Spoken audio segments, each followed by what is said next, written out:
तुम्ही पाहत आहात MCN न्यूज मराठी।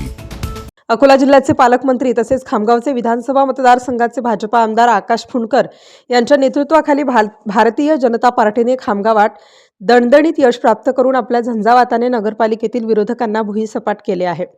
खामगाव नगरपालिकेमध्ये भाजपाने 35 पैकी नगरसेवकांच्या 29 जागा जिंकत एक हाती वर्चस्व स्थापित केले, तर खामगावच्या नगराध्यक्षपदी भाजपाच्या सौ अर्पणाताई फुंडकर यांनी काँग्रेसच्या स्मिता किशोर भोसले यांचा पराभव केला।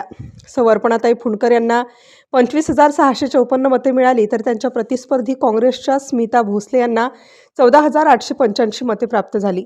निवडणुकीचा निकाल घोषित होताच भाजपा कार्यकर्त्यांनी गुलालाची उधळण करीत एकच जल्लोष केला। संपूर्ण अकोला व बुलढाणा जिल्ह्याचे लक्ष खामगाव नगरपालिकेच्या निवडणुकीवर लागले होते, मात्र आकाश फुंडकर यांच्या वहिनी अर्पणाताई फुंडकर यांना नगराध्यक्षपदाच्या निवडणुकीत उतरवल्याने विरोधकांनी घराणेशाहीचा आरोप केला होता, परंतु या सर्व आरोपांना पुरून उरीत आकाश फुंडकर यांनी भाजपाचे निर्विवाद वर्चस्व खामगावात सिद्ध करून 35 पैकी 29 जागी पक्षाचे निर्विवाद वर्चस्व सिद्ध केले आहे।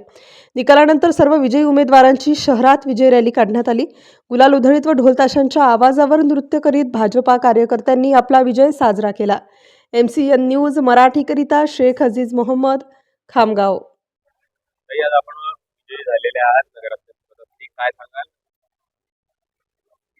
खामगाव शहराने मतरूपी आशीर्वाद मला दिलाय आणि प्रत्येक त्या कार्यकर्त्यासमोर मला मत दिलेल्या आणि न दिलेल्याही खामगावातील नागरिकांसमोर मी नतमस्तक आहे।